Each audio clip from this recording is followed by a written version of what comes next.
ಇಲ್ಲಿ ವಿದ್ಯಾರ್ಥಿಗಳ ತರಗತಿಗೆ ಸ್ವಾಗತ.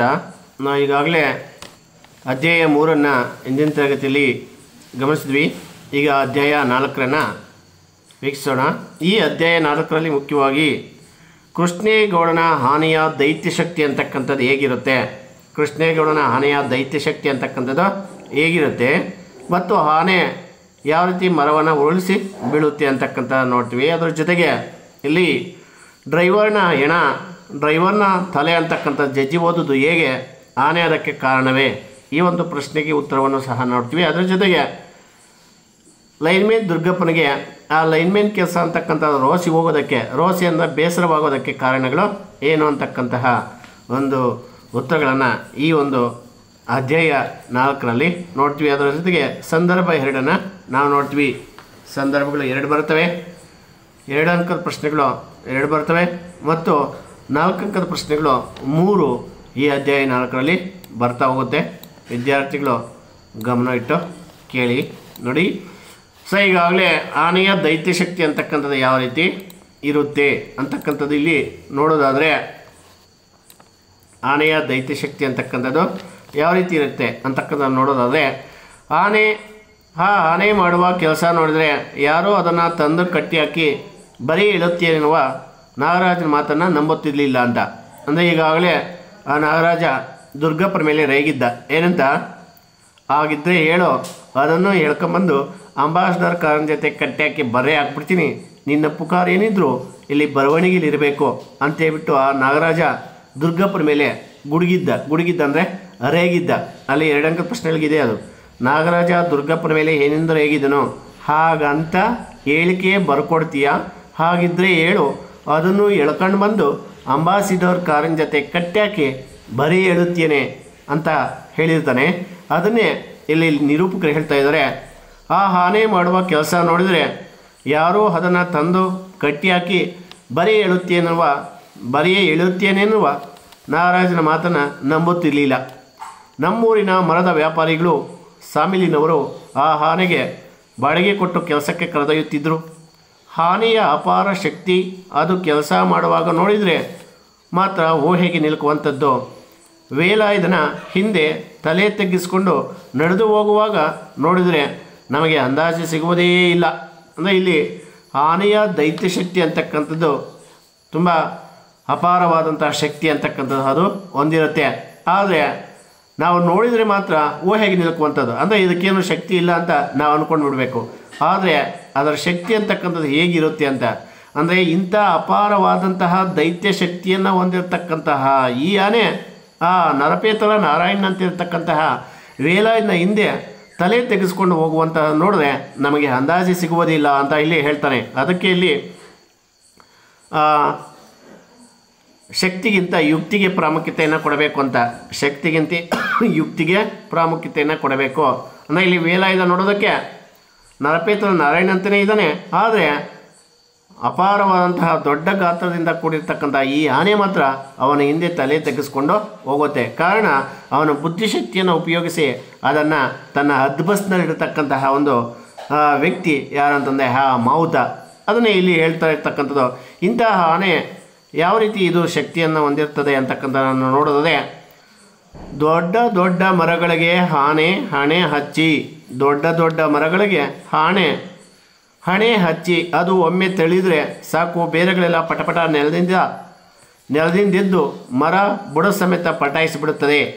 ತೀರಾ ದೊಡ್ಡ ಮರಗಳಾದರೆ ಅವುಗಳ ಬುಡದಲ್ಲಿನ ಮಣ್ಣು ಬಿಡಿಸಿ ಅಡ್ಡ ಬೇರುಗಳನ್ನು ಕಡಿದು ಆನೆಗೆ ತಳ್ಳಲು ಹೇಳುತ್ತಿದ್ದರು. ಎಂಥ ಮರಗಳಾದರೂ ಆನೆಯ ದೈತ್ಯಶಕ್ತಿ ಎದುರು ಚೀತ್ಕರಿಸಿ ನೆಲಕ್ಕೆ ಉಳುತ್ತಿದ್ದವು. ಅಂದರೆ ದೊಡ್ಡ ದೊಡ್ಡ ಮರಗಳಿಗೆ ಆನೆ ತನ್ನ ಹಣೆಯನ್ನು ಹಚ್ಚಿ ಒಮ್ಮೆ ತಳ್ಳಿದರೆ ಸಾಕು, ಬೇರುಗಳೆಲ್ಲ ಪಟಪಟ ನೆಲದಿಂದೆದ್ದು ಮರ ಬುಡ ಸಮೇತ ಪಲ್ಟಾಯಿಸಿಬಿಡುತ್ತದೆ.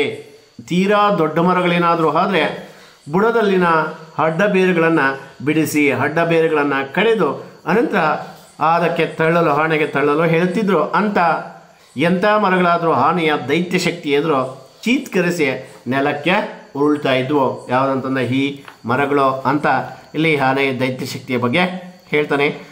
ಆನೆ ಮರ ತಳ್ಳುವ ಬಗೆಯನ್ನು ನಿರೂಪಕರು ಹೇಗೆ ವಿವರಿಸಿದ್ದಾನೆ. 2 ಅಂಕದ ಪ್ರಶ್ನೆ ಇದೆ. ಆನೆ ಮರ ತಳ್ಳುವ ಬಗೆಯನ್ನು ನಿರೂಪಕರು ಹೇಗೆ ವಿವರಿಸ್ತಿದೆ ಅಂದರೆ, ದೊಡ್ಡ ದೊಡ್ಡ ಮರಗಳಿಗೆ ಆನೆ ತನ್ನ ಹಣೆಯನ್ನು ಹಚ್ಚಿ ಒಮ್ಮೆ ತೆಳೆದ್ರೆ ಸಾಕು, ಬೇರುಗಳೆಲ್ಲ ಪಟಪಟ ನೆನೆದೆದ್ದು ಬಿಡುತ್ತವೆ, ಮರ ಬುಡದ ಸಮೇತ ಪಟಾಯಿಸಿಬಿಡ್ತದೆ. ತೀರಾ ದೊಡ್ಡ ಮರಗಳಾದರೆ ಅವುಗಳ ಬುಡದಲ್ಲಿನ ಮಣ್ಣು ಬಿಡಿಸಿ ಅಡ್ಡ ಬೇರುಗಳನ್ನು ಕಡಿದು ಅನಂತರ ಆನೆಗೆ ತಳ್ಳಲು ಹೇಳುತ್ತಿದ್ರು. ಅಂತಹ ಸಂದರ್ಭದಲ್ಲಿ ಎಂಥ ದೊಡ್ಡ ಮರಗಳಾದರೂ ಸಹ ಆನೆಯ ದೈತ್ಯ ಶಕ್ತಿ ಎದುರು ಚೀತ್ಕರಿಸಿ ನೆಲಕ್ಕೆ ಉರುಳ್ತಾ ಇದ್ವು ಅಂತ ಇಲ್ಲಿ ನಿರೂಪಕರು ಹೇಳ್ತಾರೆ. ಸೊ ಇದಾದ ನಂತರ ನಾವು ನೋಡೋದಾದರೆ, ಅದು ಮರ ಉರುಳಿಸುವ ಪರಿ ನೋಡಿದರೆ ಆ ಆನೆ ಅಪಾರವಾದಂತಹ ದೈತ್ಯ ಶಕ್ತಿಯನ್ನು ಹೊಂದಿರತಕ್ಕಂತಹ ಆನೆ ಆ ಮರವನ್ನು ಉರುಳಿಸುವಂತಹ ರೀತಿ, ಪರಿ ಅಂದರೆ ರೀತಿಯನ್ನು ನೋಡಿದರೆ, ಕಾಡಿನಲ್ಲಿ ಆನೆಗಳ ಕೈಯಿಂದ ತಪ್ಪಿಸಿಕೊಳ್ಳಲು ಮರ ಹತ್ತುವವರು ಮೂರ್ಖರೆಂದೇ ನನ್ನ ಅಭಿಮತ. ಇಲ್ಲಿ ನಿರೂಪಕರು ಹೇಳ್ತಾ ಇದ್ದಾರೆ, ಆನೆ ದೊಡ್ಡ ದೊಡ್ಡ ಮರಗಳಿಗೆ ತನ್ನ ಹಣೆಯನ್ನು ಹಚ್ಚಿ ಒಮ್ಮೆ ತೆಳೆದರೆ ಸಾಕು, ಬೇರುಗಳೆಲ್ಲ ಪಟಪಟ ನೆಲೆದೆದ್ದು ಬುಡ ಸಮೇತ ಪಟಾಯಿಸಿಬಿಡುತ್ತದೆ. ತೀರಾ ದೊಡ್ಡ ಮರಗಳಾದರೆ ಬುಡದಲ್ಲಿನ ಮಣ್ಣು ಬಿಡಿಸಿ ಅಡ್ಡ ಬೇರುಗಳನ್ನು ಕಡಿದು ಅನಂತರ ಆನೆಗೆ ತಳ್ಳಲು ಹೇಳುತ್ತಿದ್ದಂತಹ ಸಂದರ್ಭದಲ್ಲಿ ಎಂಥ ದೊಡ್ಡ ಮರಗಳಾದರೂ ಚೀತ್ಕರಿಸಿ ನೆಲಕ್ಕೆ ಉಳ್ತಿದ್ದವು. ಇಂಥ ಆನೆ ಆ ಮರವನ್ನು ಉರುಳಿಸುವಂತಹ ರೀತಿಯನ್ನು ನೋಡಿದ್ರೆ ಆನೆಯ ಕೈಯಿಂದ ತಪ್ಪಿಸಿಕೊಳ್ಳಲು ಮರವೇ ಇರ್ತಕ್ಕಂಥವನು ಮೂರ್ಖನೆಂದೇ ನನ್ನ ಅಭಿಪ್ರಾಯ ಅಂತ ಇಲ್ಲಿ ನಿರೂಪಕರು ಹೇಳ್ತಾರೆ. ಕಾರಣ, ನಿಜವಾಗಿಯೂ ಕೊಲ್ಲಬೇಕೆಂದು ಮನಸ್ಸು ಮಾಡಿದರೆ ಮರವೇರಿದವನನ್ನು ಸಹ ಮರದ ಸಮೇತ ನೆಲಕ್ಕಪ್ಪಳಿಸುವುದು ಆನೆಗೆ ಖಂಡಿತ ಕಷ್ಟದ ಕೆಲಸವಲ್ಲ. ಯಾಕೆಂದರೆ ಇಂಥ ದೊಡ್ಡ ಮರಗಳನ್ನು, ಇಲ್ಲಿ ಈ ಚಿತ್ರವನ್ನು ನೀವು ನೋಡ್ತೀರಾ, ಈ ದೊಡ್ಡ ಮರ ಇದೆ, ಈ ದೊಡ್ಡ ಮರಕ್ಕೆ ಆನೆ ತನ್ನ ಹಣೆಯನ್ನು ಹಚ್ಚಿ ತಳ್ತಾ ಇದೆ. ನೋಡಬೇಕು ನೀವು. ಅಂದರೆ ಇಂದಿನ ಕಾಲದಲ್ಲಿ ಈಗ ಟೆಕ್ನಾಲಜಿ ಅಂದರೆ 21ನೇ ಶತಮಾನ, ಈ ಆಧುನಿಕ ತಂತ್ರಜ್ಞಾನದಲ್ಲಿ ಈ JCBಗಳು, ಕ್ರೈನ್ಗಳು, ಇನ್ನೊಂದು ಮತ್ತೊಂದು ಇದೆ. ಆದರೆ ಇಂದಿನ ಕಾಲದಲ್ಲಿ ಏನಾದರೂ ಮರಗಳನ್ನು, ದೊಡ್ಡ ದೊಡ್ಡ ಮರಗಳನ್ನು ಏನಾದರೂ ಬೀಳಿಸಬೇಕಾದ್ರೆ ಆನೆಗಳ ಸಹಾಯದಿಂದ ಅದಕ್ಕೆ ದೊಡ್ಡ ದೊಡ್ಡ ಮರಗಳಿಗೆ ಹಗ್ಗವನ್ನು ಕಟ್ಟಿ ಆನೆಯ ಕೈಯಿಂದ ಹಣೆಯನ್ನು ಹಚ್ಚಿ ಅದನ್ನು ತಳ್ಳಿ ಬೀಳಿಸೋದಕ್ಕೆ ಪ್ರಯತ್ನವನ್ನು ಮಾಡ್ತಾಯಿದ್ರು. ಇಂಥ ಅಪಾರವಾದಂಥ ದೈತ್ಯ ಶಕ್ತಿಯನ್ನು ಹೊಂದಿರತಕ್ಕಂಥ ಈ ಆನೆಯ ಕೈಯಿಂದ ತಪ್ಪಿಸ್ಕೋಬೇಕಂತ ಹೇಳ್ಬಿಟ್ಟು ಯಾರಾದರೂ ಮರವನ್ನು ಹತ್ತಿದ್ರೆ ಆ ಮರವೇರಿದವನನ್ನು ಮರದ ಸಮೇತ ನೆಲಕ್ಕೆ ಅಪ್ಪಳಿಸುವಂಥದ್ದು, ಉರುಳಿಸುವಂತಹದ್ದು ಖಂಡಿತ ಈ ಆನೆಗೆ ಕಷ್ಟದ ಕೆಲಸ ಅಲ್ಲ ಅಂತ ಇಲ್ಲಿ ನಿರೂಪಕರು ಹೇಳ್ತಾರೆ. ಯಾಕೆಂತಂದರೆ ಇಲ್ಲಿ ಗಮನಿಸ್ಬೇಕು ನೀವು, ಹಿಂದಿನ ಕಾಲದ ರಾಜ ಮಹಾರಾಜರುಗಳು ಆನೆಗಳ ಸೈನ್ಯದ ಬೆಟಾಲಿಯನ್ ಇಟ್ಟುಕೊಂಡಿದ್ದರಿಂದ ಕೇಳುತ್ತಿದ್ದೇವೆ. ಈಗಿನ ಕಾಲದ ಯುದ್ಧದ ಟ್ಯಾಂಕ್ಗಳಂತೆಯೇ ಇವು ಶತ್ರು ಸೈನ್ಯವನ್ನು ಧ್ವಂಸ ಮಾಡುತ್ತವೆ ಎಂದು ತೋರುತ್ತದೆ. ಅಂದರೆ ಇಲ್ಲಿ ಹಿಂದಿನ ಕಾಲದ ರಾಜ ಮಹಾರಾಜರುಗಳು ಸಾಮಾನ್ಯವಾಗಿ 3 ದಳಗಳನ್ನು ಹೊಂದ್ತಾ ಇದ್ದರು. 1 ಕಾಲ್ದಳ, 2 ಅಶ್ವದಳ, 3 ಅಂತಕ್ಕಂಥದ್ದು ಗಜದಳ. ಕಾಲ್ದಳ ಅಂತಂದರೆ ಇಲ್ಲಿ ನೀವು ಬಾಹುಬಲಿ ಫಿಲಮ್ ನೋಡಿರ್ಬೋದು. ಆ ಬಾಹುಬಲಿ ಸಿನಿಮಾದಲ್ಲಿ ಕಾಲ್ದಳ ಹೂ ಹ ಅಂತ ಬರ್ತಾರೆ, ನೋಡಬೇಕು ನೀವು. ಈಟಿಗಳನ್ನು ಹಿಡಿದುಕೊಂಡು ಬರ್ತಾರೆ, ಅದು ಕಾಲ್ದಳ, ಜನರು ಕಾಲಿನಲ್ಲಿ ನಡ್ಕೊಂಡು ಹೋಗ್ತಕ್ಕಂಥದ್ದು. ಇನ್ನು ಅಶ್ವದಳ, ಅಶ್ವ ಅಂದರೆ ಇಲ್ಲಿ ಕುದುರೆ, ಇನ್ನೊಂದು ಅರ್ಥ ಹಯ ಅಂತಕ್ಕಂಥದ್ದು. ಈ ಕುದುರೆ ದಳವನ್ನು ಹೊಂದಿರ್ತಾ ಇದ್ದರು. ಇದಾದ ನಂತರ 3ನೇದು ಈ ಗಜದಳ. ಯಾಕೆ ಹಿಂದಿನ ಕಾಲದ ರಾಜ ಮಹಾರಾಜರು ಈ ದೊಡ್ಡ ದೊಡ್ಡ ಬೆಟಾಲಿಯನ್ ದೊಡ್ಡ ದೊಡ್ಡ ಸೈನ್ಯಗಳನ್ನು, ಯಾವ ಸೈನ್ಯಗಳನ್ನು, ಆನೆಯ ಸೈನ್ಯಗಳನ್ನು ಇಟ್ಕೊಳ್ತಾ ಇದ್ರು ಅಂತಕ್ಕಂಥದ್ದು ನಾವು ಕೇಳಿದ್ದೇವೆ. ಯಾಕೆಂತಂದರೆ ಈಗಿನ ಕಾಲದಲ್ಲಿ ಯಾವ ರೀತಿ ಈ ಒಂದು ಯುದ್ಧದ ಟ್ಯಾಂಕ್ಗಳು, ಈ ಪಿರಂಗಿಗಳು ಅಂತಕ್ಕಂಥದ್ದು ನಾವು ಕರಿತೀವಿ. ಈಗ ಏನು ಆಧುನಿಕ ಶತಮಾನದಲ್ಲಿ ಈಗ ಯುದ್ಧದ ಟ್ಯಾಂಕ್ಗಳಾಗಿರ್ತಕ್ಕಂಥದ್ದು, AK-47 ಆಗಿರ್ತಕ್ಕಂಥದ್ದು ಅಥವಾ ಯುದ್ಧದ ಟ್ಯಾಂಕ್ಗಳಂತೆಯೇ ಈ ಆನೆಗಳು ಸಹ ಶತ್ರು ಸೈನ್ಯವನ್ನು ಧ್ವಂಸ ಮಾಡ್ತಾಯಿದ್ವು, ನಾಶ ಮಾಡ್ತಾಯಿದ್ವು ಅಂತ ತೋರುತ್ತದೆ ಅಂತ ಹೇಳ್ತಾನೆ. ಬಾಹುಬಲಿ ಫಿಲಮ್ನಲ್ಲಿ ಕೊನೆಯಲ್ಲಿ ಬರ್ತಕ್ಕಂತಹ ಒಂದು ಯುದ್ಧದಲ್ಲಿ, ಸಮರದಲ್ಲಿ ನೀವು ನೋಡ್ಬೋದು, ಆನೆ 20-30 ಜನರು ಇರತಕ್ಕಂತಹ ಸೈನಿಕರನ್ನು ಹಿಂಗೆ ಹಾಕಿ ತಳ್ಳಿ ಅದನ್ನು ಹಾಕಿ ತುಳಿದೆ ಅಂತಂದರೆ ಒಂದೇ ಸಾರಿ 10 ಜನ 20 ಜನ ಆದ ಕಾಲಿಗೆ ಸಿಕ್ಕಾಕೊಂಡು ಮರಣವನ್ನು ಹೊಂದ್ತಾಯಿದ್ರು. ಅದಕ್ಕೆ ರಾಜ ಮಹಾರಾಜರು ಹಿಂದಿನ ಕಾಲದಲ್ಲಿ ಈ ಆನೆಗಳ ದೊಡ್ಡ ದೊಡ್ಡ ಸೈನ್ಯವನ್ನು ಇಟ್ಕೊಳ್ತಾ ಇದ್ವು ಅಂತ ಕೇಳಿದ್ದೇವೆ. ಈಗಿನ ಯುದ್ಧದ ಟ್ಯಾಂಕ್ಗಳಂತೆಯೇ ಇವೂ ಸಹ ಶತ್ರು ಸೈನ್ಯವನ್ನು ಹಿಂದೆ ಧ್ವಂಸ ಮಾಡ್ತಾ ಇದ್ದು ಅಂತ ತೋರುತ್ತದೆ ಅಂತ ಇಲ್ಲಿ ನಿರೂಪಕರು ಹೇಳ್ತಾರೆ. ಈ ಒಂದು ಚಿತ್ರ ಇಲ್ಲಿ ನೋಡಿರ್ಬೋದು. ಇದು ಆನೆ ತನ್ನ ಹಣೆಯನ್ನು ಹಚ್ಚಿ ತಳ್ತಾ ಇರ್ತಕ್ಕಂತಹ ಒಂದು ರೀತಿ. ಇದಾದ ನಂತರ ಬಲಭೀಮನಂತಿದ್ದ ಈ ಆನೆ ನರಪೇತಲ ನಾರಾಯಣನಂತಿದ್ದ ವೇಲಾಯುಧನ ಆಜ್ಞೆಗಳಿಗೆ ತಲೆಬಾಗಿ ಅವನು ಹೇಳಿದ್ದಂತೆ ಕೇಳುತ್ತಿದ್ದುದು ಮಾತ್ರ ತಮಾಷೆಯಾಗಿ ಕಾಣುತ್ತಿತ್ತು. ಅಂದರೆ ಆನೆ ಮಾತ್ರ ತುಂಬ ದೊಡ್ಡ ಶಕ್ತಿಯನ್ನು ಹೊಂದಿದೆ, ಅಪಾರವಾದಂತಹ ದೈತ್ಯ ಶಕ್ತಿಯನ್ನು ಹೊಂದಿರತಕ್ಕಂತಹ ಈ ಆನೆ ಮಾತ್ರ ಸಣ್ಣಕ್ಕೆ ಇಲ್ಲಿದೆ ನೋಡಿ, ನೀವು ಗಮನಿಸಬೇಕು. ಆನೆಯ ಮಾವುತ ಇವನು ನರಪೇತ್ರ ನಾರಾಯಣ ಅಂತ ಇರತಕ್ಕಂತಹ ಈ ವೇಲಾಯುಧನ ಹಿಂದೆ ಮಾತ್ರ ಅದು ತಲೆ ತೆಗೆಸ್ಕೊಂಡು ಹೋಗುವಂಥದ್ದು ನೋಡಿದೆ ನಿಜವಾಗ್ಲೂ ತಮಾಷೆಯಾಗಿ ಕಾಣ್ತಾ ಇತ್ತು ಅಂತ. ಯಾಕೆ ಅಂತಂದರೆ ಇಲ್ಲಿ ಗಮನಿಸಿ, ಮೂಡಿಗೆರೆಯ ಪಕ್ಕ ಹರಿಯುವ ಹಳ್ಳಕ್ಕೆ ಅಡ್ಡಲಾಗಿ ವಾರಕ್ಕೊಮ್ಮೆ ಆನೆ ದೊಡ್ಡ ಬಂಡಿಯಂತೆ ಮಲಗುತ್ತಿತ್ತು. ಇಲ್ಲಿ ಮೂಡಿಗೆರೆ ಪೇಟೆಯಲ್ಲಿ ಹರಿತಾ ಇರತಕ್ಕಂತಹ ಒಂದು ನೀರು ಹರಿತಾ ಇದೆ ನೋಡಿ. ಈ ಹರಿತಾ ಇರತಕ್ಕಂತಹ ಈ ನೀರಿನಲ್ಲಿ ವಾರಕ್ಕೊಮ್ಮೆ ಆನೆ ದೊಡ್ಡ ಬಂಡಿಯಂತೆ ಮಲಗುತ್ತಿತ್ತು. ಈಗ ಎಕ್ಸಾಂಪಲ್, ಒಂದು ಕಾಲುವೆಯಲ್ಲಿ ನೀರು ಹರಿತಾ ಇರಬೇಕಾದ್ರೆ ಅದರ ಒಂದು ದೇಹ ತುಂಬ ದೊಡ್ಡದಾಗಿರೋದ್ರಿಂದ ಆ ಕಾಲುವೆಯಲ್ಲಿ ಏನಾದರೂ ಅಡ್ಡ ಮಲಗಿಬಿಟ್ರೆ ನೀರು ಮುಂದಕ್ಕೆ ಹೋಗೋದೇ ಇಲ್ಲ, ನೀರು ಎಲ್ಲ ಅಲ್ಲೇ ಸ್ಟಾಕ್ ನಿಂತು ಬಿಡುತ್ತೆ. ಇದನ್ನು ಸಹ ನಾವು ಈ ಚಿಕ್ಕವರು ಇದ್ದಾಗಂಥ ಸಂದರ್ಭದಲ್ಲಿ ಯಾರಾದರೂ ನೀರು ಕಟ್ತಾ ಇದ್ದರೆ, ತೋಟಗಳಲ್ಲಿ ನೀರು ಕಟ್ತಾ ಇದ್ದರೆ ಕಾಲುವೆಯಲ್ಲಿ, ಈ ಕಾಲುವೆಯಲ್ಲಿ ನೀರು ಕಟ್ತಕ್ಕಂಥದ್ದು ಎಲ್ಲ ಬಿಡಿ, ಈಗ ಎಲ್ಲ ಡ್ರಿಪ್ ಸಿಸ್ಟಮ್ ಬಂದುಬಿಟ್ಟಿದೆ. ಇನ್ನೊಂದು ಕಾಲದಲ್ಲಿ ಆ ಕಾಲುವೆಯಲ್ಲಿ ನೀರು ಕಟ್ಟುವಂತಹ ಸಂದರ್ಭದಲ್ಲಿ ಆ ಕಾಲುವೆಯಲ್ಲಿ ನಾವು ಅಡ್ಡ ಇಡ್ತಕ್ಕಂಥದ್ದು, ಕಾಲುಗಳನ್ನು ಹಿಂಗೆ ಅಡ್ಡ ಇಟ್ಕೊಂಡ್ರೆ ನೀರೆಲ್ಲ ಒಂದು ಅಲ್ಲೇ ಸ್ಟಾಕ್ ಆಗಿಬಿಡೋದು. ಅದೇ ರೀತಿಯಾಗಿ ಇದು ಮೂಡಿಗೆರೆ ಪೇಟೆಯಲ್ಲಿ ಹರಿತಾ ಇರ್ತಕ್ಕಂಥ ಒಂದು ಕಾಲುವೆಗೆ ದೊಡ್ಡ ಬಂಡಿಯಾಗಿ ಮಲಗಿಬಿಡ್ತಾ ಇತ್ತು ಯಾವುದು, ಈ ಆನೆ. ಆವಾಗ ಈ ವೇಲಾಯುಧ ಏನು ಮಾಡ್ತಾ ಇದ್ದ ಅಂತಂದರೆ ಅದರ ಮೈ ಮೇಲೆಲ್ಲ ಹತ್ತಿ ಇಳಿದು ತಿಕ್ಕಿ ಸ್ನಾನ ಮಾಡಿಸುತ್ತಿದ್ದ. ಆದರೆ ಮೇಲೆ ಬಂದೊಡನೆ ರಸ್ತೆ ಧೂಳನ್ನೆಲ್ಲ ತಗೊಂಡ ಪೌಡರ್ನಂತೆ ಮೈ ಮೇಲೆಲ್ಲ ಎರಚಿಕೊಳ್ಳುವ ಈ ಆನೆಗೆ ಸ್ನಾನ ಯಾಕೆ ಮಾಡಿಸುತ್ತಿದ್ದೀನೋ, ಆನೆಗೆ ಹೆಚ್ಚಿನ ಕೆಲಸ ಬಿದ್ದಾಗಲೆಲ್ಲ ಕೃಷ್ಣೇಗೌಡ ಅದಕ್ಕೆ 2 ಲೀಟ್ರ್ ಶರಾಬು ಬಹುಮಾನ ಕೊಡ್ತಾರೆ ಎಂದು ವೇಲಾಯುಧ ಹೇಳುತ್ತಿದ್ದ. ವೇಲಾಯುಧ ಅದರಲ್ಲಿ ಎಷ್ಟು ಆನೆಗೂ ಕೊಡುತ್ತಿದ್ನೋ ಎಷ್ಟನ್ನು ತಾನೇ ಕುಡಿತಿದ್ನೋ ಗೊತ್ತಿಲ್ಲ ಅಂತ. ಅಂದರೆ ಇದು ಈ ಮೂಡಿಗೆರೆ ಪೇಟೆಯಲ್ಲಿ ಹರಿತಾ ಇರ್ತಕ್ಕಂಥ ಒಂದು ಕಾಲುವೆಗೆ ದೊಡ್ಡ ಬಂಡಿಯಾಗಿ ಮಲಗಿಬಿಡ್ತಾ ಇತ್ತು. ಈ ವೇಲಾಯುಧ ಅದರ ಮೈ ಮೇಲೆಲ್ಲ ಹತ್ತಿ ತಿಕ್ಕಿ ಸ್ನಾನವನ್ನು ಮಾಡಿಸ್ತಾ ಇದ್ದ. ಆದರೆ ಅದು ದಡಕ್ಕೆ ಬಂದ ತಕ್ಷಣ ಆ ರಸ್ತೆಯಲ್ಲಿರ್ತಕ್ಕಂಥ ಧೂಳನ್ನೆಲ್ಲ ಜಾನ್ಸನ್ಸ್ ಬೇಬಿ ಪೌಡ್ರನ್ನ ನಾವು ಯಾವ ರೀತಿ ಹಾಕ್ಕೊತೀವೋ, ಮಕ್ಕಳಿಗೆ ಯಾವ ರೀತಿ ಹಾಕ್ತೀವೋ ಅದೇ ರೀತಿ ಅದು ಸಹ ಮೈ ಮೇಲೆಲ್ಲ ಆ ಧೂಳನ್ನು ಎರಚ್ಕೊಂಡು ಮತ್ತೆ ಧೂಳನ್ನೆಲ್ಲ ಎರಚ್ಕೊಳ್ತಾ ಇತ್ತು. ಇಂತಹ ಸಂದರ್ಭದಲ್ಲಿ ಆ ವೇಲಾಯುಧ ಅಯ್ಯೋ ಇದಕ್ಕೆ ಯಾಕೆ ಸ್ನಾನ ಮಾಡಿಸ್ತಾ ಇದ್ನೋ ಅಂತೇಳ್ಬಿಟ್ಟು ಅವನ ಮನಸ್ಸಿನಲ್ಲಿ ಅಂದ್ಕೊಳ್ತಾ ಇದ್ದ. ಅಂದರೆ ನಾವು ಸಹ ಹಿಂದಿನ ಕಾಲದಲ್ಲಿ ಈ ಎಮ್ಮೆಗಳನ್ನು ಹಿಡ್ಕೊಂಡು ಹೋಗುವಂಥ ಸಂದರ್ಭದಲ್ಲಿ ಎಮ್ಮೆಗಳನ್ನು ಏನಾದರೂ ತೊಳೆಯೋಕ್ಕೆ ಹೋದರೆ ಎಮ್ಮೆಗಳನ್ನು ಚೆನ್ನಾಗಿ ತೊಳೆದಾಕ್ಬಿಟ್ಟು ಒಂದು ದಡದಲ್ಲಿ ಕಟ್ಟಾಕಿದ್ರೆ ಅದೇನು ಮಾಡ್ತಾಯಿತ್ತು ಅಂದರೆ ಪಕ್ಕದಲ್ಲಿದ್ದಂತಹ ಒಂದು ಕೆಸರು, ಆ ಕೆಸರಲ್ಲಿ ಒಳ್ಳಾಡ್ಬಿಡ್ತಾಯಿತ್ತು. ಆವಾಗ ನಮ್ಗೆ ತುಂಬ ಕೋಪ ಬಂದುಬಿಡ್ತಾಯಿತ್ತು. ಯಾಕೆಂದರೆ ಆ ಚೆನ್ನಾಗಿ ತೊಳೆದಿರ್ತಕ್ಕಂಥ ಈ ಎಮ್ಮೆ ಈತನೇ ಹೋಗಿ ಆ ಕೆಸರಲ್ಲಿ ಒಳ್ಳಾಡ್ಬಿಡ್ತಲ್ಲ ಅಂತ. ಅದೇ ಮನಸ್ಸು ಇಲ್ಲಿ ವೇಲಾಯುಧ ಅನ್ಕೊಳ್ತಾನೆ, ಇದಕ್ಕೆ ಯಾಕೆ ಸ್ನಾನ ಮಾಡಿಸ್ನೋ ಏನೋ. ಯಾಕೆ ಅಂತಂದರೆ ಆನೆಗೆ ಹೆಚ್ಚಿನ ಕೆಲಸ ಬಿದ್ದಾಗಲೆಲ್ಲ ಕೃಷ್ಣೇಗೌಡರು ಅದಕ್ಕೆ 2 ಲೀಟ್ರ್ ಶರಾಬು ಬಹುಮಾನ ಕೊಡ್ತಾರೆ.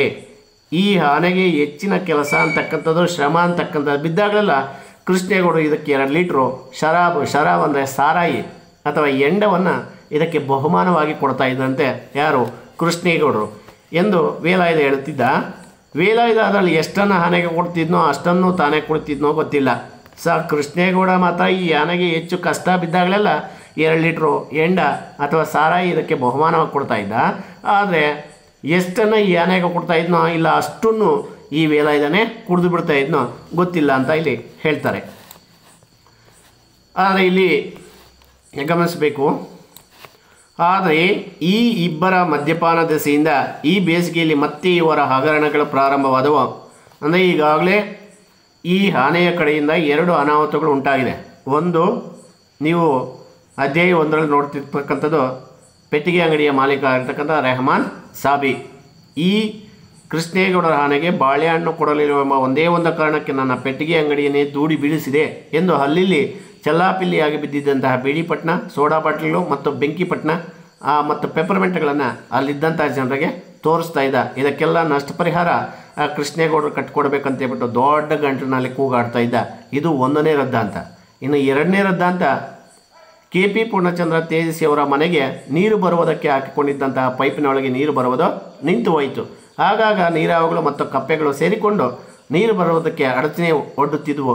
ಹಾಗಾಗಿರಬೇಕೆಂದು ತಿಳಿದು ಪೈಪಿನುದ್ದಕ್ಕೂ ನೋಡುತ್ತಾ ಹೋದಂಥ ಸಂದರ್ಭದಲ್ಲಿ ಪೈಪ್ಗಳೆಲ್ಲ ಪುಡಿಪುಡಿಯಾಗಿ ನೆಲದಲ್ಲಿ ಉಗಿದು ಹೋಗುತ್ತೆ ಎಂದಾಗಲಿ ಅಥವಾ ತೇವದ ನೆಲದಲ್ಲಿ ಆನೆಗಳು ಅಂತಕ್ಕಂಥದ್ದು ಹೆಜ್ಜೆ ಇಟ್ಟರೆ ಸಣ್ಣ ಸಣ್ಣ ಬಾವಿಗಳು ನಿರ್ಮಾಣವಾಗ್ತಾ ಎಂದಾಗಲಿ ನನಗೆ ಅಂದಾಜಿಗೆ ಬರಲಿಲ್ಲ. ಎಲ್ಲರೂ ಆನೆ ಕಾಟ ಅಂತ ಕೂಗಾಡುವವರೆಗೂ ನನ್ನ ಪೈಪಿಗೆ ಯಾರು ಈ ರೀತಿ ಜಂಕ ಮಾಡಿದ್ದು, ನಾಶ ಮಾಡಿದ್ದು ಅಂತ ನಾನು ಸಹ ಯೋಚನೆ ಮಾಡ್ತಾ ಇದ್ದೆ ಅಂತ. ಇದು 2 ರದ್ದಾಂತಗಳು. ಈಗ ಬೇಸಿಗೆ ಕಾಲ ಅಂತಕ್ಕಂಥದ್ದು ಬಂದಿದೆ. ಬೇಸಿಗೆ ಕಾಲ ಬಂದಂತಹ ಈ ಸಂದರ್ಭದಲ್ಲಿ ಮತ್ತೆ ಈ ಹಗರಣಗಳು ಪ್ರಾರಂಭ ಆಗ್ತವೆ. ಏನು ಹಗರಣಗಳು ಅಂತಕ್ಕಂಥದ್ದು ಗಮನಿಸಿ. ಆನೆ ಒಬ್ಬ ಲಾರಿ ಡ್ರೈವರ್ ಮರಣಕ್ಕೆ ಕಾರಣವಾಯಿತೆಂದು ಗುಸುಗುಸು ಗಾಳಿ ಸುದ್ದಿ ಹಬ್ಬಿತು. ಆನೆ ಒಬ್ಬ ಲಾರಿ ಡ್ರೈವರ್ ಮರಣಕ್ಕೆ ಕಾರಣವಾಯಿತೆಂದು ಗುಸುಗುಸು ಗಾಳಿ ಸುದ್ದಿ ಹಬ್ಬಿತು. ಒಂದು ದಿನ ಶಿವೇಗೌಡರ ಸಾಮಿಲಿನಲ್ಲಿ ಕಳ್ಳನಾಟ ಇಳಿಸಲು ರಾತ್ರೋರಾತ್ರಿ ಆನೆ ಕರೆದುಕೊಂಡು ಹೋದರಂತೆ. ಈಚೆಗೆ ಮರ ಕಡಿಯುವುದರ ಬಗ್ಗೆ, ನಾಟ ಸಾಗಿಸುವುದರ ಬಗ್ಗೆ ಸರ್ಕಾರದ ಕಾನೂನು ನಿಬಂಧನೆಗಳು ವಿಪರೀತ ಬಿಗಿಯಾದ್ದರಿಂದ ಸಾಮಿಲಿನವರ ಅರ್ಧಕ್ಕರ್ಧ ಕೆಲಸವೆಲ್ಲ ರಾತ್ರಿಯೇ ನಡೆಯುತ್ತಿದ್ದುದು. ಆನೆಯ ಮಾವುತ ಇಬ್ಬರೂ ತಮ್ಮ ಕೋಟ ಶರಾಬು ಕುಡಿದು ಬಿಗಿಯಾಗಿದ್ದರು. ವೇಲಾಯುಧನಿಗೆ ರಾತ್ರಿ ಸಹ ಕೆಲಸ ಮಾಡಬೇಕಲ್ಲ ಎಂದು ಸಿಟ್ಟೇ ಬಂದಿತು ಅಂತ. ಅಂದರೆ ಒಂದು ದಿನ ಶಿವೇಗೌಡರ ಸಾಮಿಲಿನಲ್ಲಿ ರಾತ್ರೋರಾತ್ರಿ ಕಳ್ಳನಾಟ ಇಳಿಸೋದಕ್ಕೆ, ಇಲ್ಲಿದೆ ನೋಡ್ಬೇಕು ನೀವು. ಈ ಚಿತ್ರದಲ್ಲಿ ಲಾರಿ ಇದೆ. ಆ ಲಾರಿಯಲ್ಲಿ ಏನು ತುಂಬಿದ್ದಾರೆ? ನಾಟ ಅಂದರೆ ಇವು ಮರದ ದಿಮ್ಮಿಗಳು ಅಂತ ಕರಿತೀವಿ. ನಾಟ ಅಂದರೆ ದೊಡ್ಡದಾಗಿರ್ತಕ್ಕಂಥ ಮರದ ದಿಮ್ಮಿಗಳನ್ನು ಈ ಲಾರಿಯಲ್ಲಿ ತುಂಬಿದ್ದಾರೆ. ಈ ಲಾರಿಯಲ್ಲಿ ತುಂಬಿರ್ತಕ್ಕಂಥ ಈ ನಾಟ ಕಳ್ಳನಾಟ ಅಂದರೆ ಕಳ್ತನ ಮಾಡ್ಕೊಂಡು ಬಂದಿರತಕ್ಕಂಥ ಮರದ ದಿಮ್ಮಿಗಳು. ಈ ಕಳ್ತನ ಮಾಡ್ಕೊಂಡು ಬಂದಿರತಕ್ಕಂಥ ಮರದ ದಿಮ್ಮಿಗಳನ್ನು ಇಳಿಸೋದಕ್ಕೆ, ಎಲ್ಲಿ? ಶಿವೇಗೌಡರ ಸಾಮಿಲಿನಲ್ಲಿ ಇಳಿಸೋದಕ್ಕೆ ರಾತ್ರೋರಾತ್ರಿ ಆನೆಯನ್ನು ಕರೆದುಕೊಂಡು ಹೋಗ್ತಾನೆ. ಇಲ್ಲಿ ಒಂದು ಅಂಕದ ಪ್ರಶ್ನೆ ಕೇಳ್ತಾನೆ. ಆನೆಯನ್ನು ರಾತ್ರೋರಾತ್ರಿ ಕರೆದುಕೊಂಡು ಹೋದದ್ದು ಏಕೆ? ವೇಲಾಯುಧ ಆನೆಯನ್ನು ರಾತ್ರೋರಾತ್ರಿ ಕರೆದುಕೊಂಡು ಹೋದದ್ದು ಏಕೆ ಅಂತಂದರೆ, ಶಿವೇಗೌಡರ ಸಾಮಿಲಿನಲ್ಲಿ ಕಳ್ಳನಾಟ ಇಳಿಸಲು ರಾತ್ರೋರಾತ್ರಿ ಆನೆ ಕರೆದುಕೊಂಡು ಹೋದರು. ವೇಲಾಯುಧ ರಾತ್ರೋರಾತ್ರಿ ಆನೆ ಕರೆದುಕೊಂಡು ಹೋದದ್ದು ಏಕೆ? ಶಿವೇಗೌಡರ ಸಾಮಿಲಿನಲ್ಲಿ ಕಳ್ಳನಾಟ ಇಳಿಸಲು. ಕಳ್ಳನಾಟ ಅಂದರೆ ಮರದ ದಿಮ್ಮಿಗಳನ್ನು ಇಳಿಸೋದಕ್ಕೆ ರಾತ್ರೋರಾತ್ರಿ ಆನೆಯನ್ನು ಕರೆದುಕೊಂಡು ಹೋಗ್ತಾರೆ. ಯಾಕೆಂದರೆ ಇತ್ತೀಚಿನ ದಿನಕ್ಕೆ ಈ ಕಡಿಯುವುದರ ಬಗ್ಗೆ ಈಚೆಗೆ ಮರ ಕಡಿಯುವುದರ ಬಗ್ಗೆ, ನಾಟ ಸಾಗಿಸೋದ್ರ ಬಗ್ಗೆ ಸರ್ಕಾರದ ಕಾನೂನು ನಿಬಂಧನೆಗಳು ವಿಪರೀತ ಬಿಗಿಯಾದ್ದರಿಂದ, ಅಂದರೆ ಇತ್ತೀಚಿನ ದಿನಗಳಲ್ಲಿ ಈ ಶ್ರೀಗಂಧದ ಮರಗಳಾಗಲಿ ಅಥವಾ ಅರಣ್ಯದಲ್ಲಿರ್ತಕ್ಕಂತಹ ಮರಗಳನ್ನಾಗಲಿ ಯಾರಾದರೂ ಕಡಿದ್ರೆ ಅವರಿಗೆ ಈ ಜೈಲು ಶಿಕ್ಷೆ ಅಂತಕ್ಕಂಥದ್ದು ವಿಧಿಸ್ತಾರೆ. ಅದಕ್ಕೆ ಸರ್ಕಾರದ ಕಾನೂನು ನಿಬಂಧನೆಗಳಂತಕ್ಕಂಥದ್ದು ಇವತ್ತು ತುಂಬ ಸ್ಟ್ರಿಕ್ಟಾಗಿ ಇದೆ. ವಿಪರೀತ ಬಿಗಿಯಾದ್ದರಿಂದ, ಸ್ಟ್ರಿಕ್ಟಾಗಿರೋದ್ರಿಂದ ಸಾಮಿಲಿನಲ್ಲಿ ಅರ್ಧಕ್ಕರ್ಧ ಕೆಲಸ ರಾತ್ರಿಯೇ ನಡೀತಿದ್ದು. ಈಗ ನೋಡಬೇಕು ನೀವು, ದೊಡ್ಡ ಕಾಡುಗಳಲ್ಲಿ ಅತಿ ಬೆಲೆ ಬಾಳ್ತಕ್ಕಂತಹ ಈ ಒಂದು ಶ್ರೀಗಂಧದ ಮರಗಳನ್ನು ರಾತ್ರೋರಾತ್ರಿ ಕಡಿದು ಅವುಗಳನ್ನು ಕದ್ದು ಮುಚ್ಚಿ ಏನು ಮಾಡ್ತಾರೆ ಅಂತಂದರೆ ಲಾರಿಗಳಲ್ಲಿ ಸಾಗಿಸೋದಕ್ಕೆ ಪ್ರಯತ್ನ ಮಾಡ್ತಾರೆ. ಅದನ್ನೇ ಕಳ್ಳನಾಟ ಅಂತ ಕರಿತೀವಿ. ಅದಕ್ಕೆ ಇವರು ಆ ರಾತ್ರೋರಾತ್ರಿ ಶಿವೇಗೌಡರ ಸಾಮಿಲಿನಲ್ಲಿ ಕಳ್ಳನಾಟ ಇಳಿಸೋದಕ್ಕಾಗಿ ಆ ರಾತ್ರೋರಾತ್ರಿ ಆನೆಯನ್ನು ಕರೆದುಕೊಂಡು ಹೋಗ್ತಾರೆ. ಹೋದಂಥ ಸಂದರ್ಭದಲ್ಲಿ ಅರ್ಧಕ್ಕರ್ಧ ಕೆಲಸ ರಾತ್ರಿಯೇ ನಡೀತಿದ್ದು. ಆನೆಯ ಮಾವುತ ಇಬ್ಬರೂ ತಮ್ಮ ಕೋಟ ಶರಾಬು ಕುಡಿದು ಬಿಗಿಯಾದರು.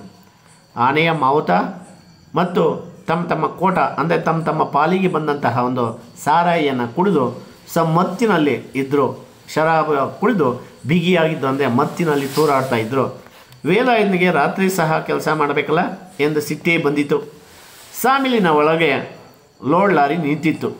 ಇಲ್ಲಿ ಸಾಮಿಲಿನ ಒಳಗೆ, ಇಲ್ಲೂ ಸಾಮಿಲಿದು, ಈ ಸಾಮಿಲಿನ ಒಳಗೆ ಇದು ಬಂದಿರುತ್ತೆ. ಯಾವುದು? ಈ ಲಾರಿ ಅಂತಕ್ಕಂಥದ್ದು ನಾಟ ಮರದ ದಿಮ್ಮಿಗಳನ್ನು ಈ ಸಾಮಿಲಿನ ಒಳಗಡೆ ಬಂದಿರುತ್ತೆ. ಸಾಮಿಲಿನ ಒಳಗೆ ಲೋಡ್ ಲಾರಿ ನಿಂತಿತ್ತು. ಕ್ಲೀನರ್ ನಾಯರ್ ಹೋಟೆಲ್ನಲ್ಲಿ ಚಹಾ ಕುಡಿದು ಬರಲು ಹೋಗಿದ್ದ. ಡ್ರೈವರ್ ಒಬ್ಬನೇ ನಿದ್ರೆ ಮಂಪಿನಲ್ಲಿ ತೂಕಡಿಸುತ್ತಾ ಸ್ಟೀರಿಂಗ್ ಚಕ್ರದ ಮೇಲೆ ತಲೆ ವಾಲಿಸಿಕೊಂಡು ಅರೆನಿದ್ರೆಯಲ್ಲಿದ್ದ. ಅಂದರೆ ಈ ಸಾಮಿಲಿನ ಒಳಗಡೆ ಲೋಡ್ ಲಾರಿ ನಿಂತಿದೆ. ಯಾಕಂದರೆ ಈಗ ಆ ನಾಟ ಇಳಿಸ್ಬೇಕು. ಆದರೆ ಕ್ಲೀನರ್ ನಾಯರ್ ಆಗಿರ್ತಕ್ಕಂಥ ಹೋಟೆಲ್ನಲ್ಲಿ ಚಹಾ ಕುಡಿದು ಬರೋದಕ್ಕೆ ಹೋಗಿದ್ದಾನೆ. ಕ್ಲೀನರ್ ನಾಯರ್ ಹೋಟೆಲ್ನಲ್ಲಿ ಚಹಾ ಕುಡಿದು ಬರೋದಕ್ಕೆ ಹೋಗಿದ್ದ. ಡ್ರೈವರ್ ಒಬ್ಬನೇ ಅರೆನಿದ್ರೆಯಲ್ಲಿ ಸ್ಟೇರಿಂಗ್ ಮೇಲೆ ತಲೆಯನ್ನು ವಾಲಿಸ್ಕೊಂಡು ಅರೆನಿದ್ರೆಯಲ್ಲಿ ಇದ್ದ ಅಂತ. ಈಗ ನೋಡಬೇಕು ನೀವು, ತುಂಬ ದೂರದಿಂದ ಬಂದರೆ ಡ್ರೈವರ್ಗಳಿಗೆ ಸರಿಯಾಗಿ ನಿದ್ದೆ ಇರೋದಿಲ್ಲ. ಹಾಗಾಗಿ ಅವರು ಸ್ಟೇರಿಂಗ್ ಮೇಲೇ ತೂಗಿಸ್ತಾರೆ ಕೆಲವೊಂದು ಸಂದರ್ಭಗಳಲ್ಲಿ. ಅವ್ರು ಏನಾದರೂ ತೂಗಿಸಿದ್ದಾರೆ ಅಂತಂದರೆ ನಮ್ಮನ್ನೆಲ್ಲ ಮೇಲಕ್ಕೆ ಕಳಿಸ್ಬಿಡ್ತಾರೆ. ಅದಕ್ಕೆ ಇಲ್ಲಿ ಡ್ರೈವರ್ ಒಬ್ಬನೇ ನಿದ್ರೆ ಮಾಪಿನಲ್ಲಿ ತೂಗಿಸುತ್ತಾ ಸ್ಟೇರಿಂಗ್ ಚಕ್ರದ ಮೇಲೆ ತಲೆ ವಾಲಿಸ್ಕೊಂಡು ಅರೆನಿದ್ರೆಯಲ್ಲಿದ್ದ. ಅರೆನಿದ್ರೆಯಲ್ಲಿರಬೇಕಾದ್ರೆ ಇಲ್ಲಿ ನೀವು ಈ ಒಂದು ಪ್ಯಾರವನ್ನು ಚೆನ್ನಾಗಿ ಗಮನಿಸಬೇಕು. ಯಾಕಂದರೆ ಡ್ರೈವರ್ನ ತಲೆ ಜಜ್ಜಿ ಓದುವುದು ಹೇಗೆ, ಆನೆ ಅದಕ್ಕೆ ಕಾರಣವೇ, ವಿವರಿಸಿ ಅಂತ ಕೊಡ್ತಾನೆ. ಸಾಮಿಲಿನ ಒಳಗಡೆ ಲೋಡ್ ಲಾರಿ ನಿಂತಿತ್ತು. ಕ್ಲೀನರ್ ನಾಯರ್ ಹೋಟೆಲ್ನಲ್ಲಿ ಚಹಾ ಕುಡಿದು ಬರಲು ಹೋಗಿದ್ದ. ಡ್ರೈವರ್ ಒಬ್ಬನೇ ನಿದ್ರೆ ಮಂಪಿನಲ್ಲಿ ತೂಕಡಿಸುತ್ತಾ ಸ್ಟೇರಿಂಗ್ ಚಕ್ರದ ಮೇಲೆ ತಲೆ ವಾಲಿಸಿಕೊಂಡು ಅರೆ ನಿದ್ರೆಯಲ್ಲಿದ್ದ. ಅರೆ ನಿದ್ರೆಯಲ್ಲಿರಬೇಕಾದ್ರೆ ಏನಾಯಿತು ಗಮನಿಸಿ. ಶರಾಬಿನ ನಿಷಾದಲ್ಲಿದ್ದ ವೇಲಾಯುಧನಿಗೆ ಲಾರಿಗೂ ನಾಟಗಳಿಗೂ ಹಗ್ಗ ಬಿಗಿದು ಕಟ್ಟಿದ್ದು ಬಿಚ್ಚಬೇಕೆಂದು ಮರೆತೇ ಹೋಯಿತು. ಇಲ್ಲಿ ಶರಾಬಿನ ನಿಷಾದಲ್ಲಿದ್ದಾನೆ ವೇಲಾಯುಧ. ಆ ಶರಾಬಿನ ನಿಷಾದಲ್ಲಿರ್ತಕ್ಕಂಥ ವೇಲಾಯುಧನಿಗೆ ಇಲ್ಲಿ ನಾಟಗಳು ಇದರಲ್ಲಿದೆ. ಈ ನಾಟಗಳು ಇದರಲ್ಲಿರೋದ್ರಿಂದ ಇದನ್ನು ಬಿಚ್ಚಬೇಕು. ಮೊದಲು ಈ ನಾಟ ಒಳಗಡೆ ಇದೆ, ಮೇಲೆ ಟಾರ್ಪಲ್ ಹಾಕಿದ್ದಾರೆ. ಇದರಲ್ಲಿರ್ತಕ್ಕಂಥ ನಾಟಗಳನ್ನು ನಾವು ಒಂದೊಂದೇ ಆನೆ ಅಂತಕ್ಕಂಥದ್ದು ಆ ಒಂದೊಂದೇ ನಾಟವನ್ನು ಹುರಿದು ಬೀಳಿಸ್ಬೇಕಾದ್ರೆ ಮೊದಲು ಈ ನಾಟಗಳಿಗೆ ಮತ್ತು ಲಾರಿಗೂ ಬಿಗಿದು ಕಟ್ಟಿದ್ದಂತಹ ಹಗ್ಗವನ್ನು ಬಿಚ್ಚಬೇಕು. ಆ ಬಿಗಿದು ಕಟ್ಟಿರ್ತಕ್ಕಂಥ ಹಗ್ಗವನ್ನು ಬಿಚ್ಚಿದ ನಂತರ ನಾವು ಆನೆಗೆ ತಳ್ಳೋದಕ್ಕೆ ಹೇಳಿದ್ರೆ ಆ ನಾಟಗಳ ಕೆಳಗಡೆಗೆ ಉರುಳ್ತವೆ.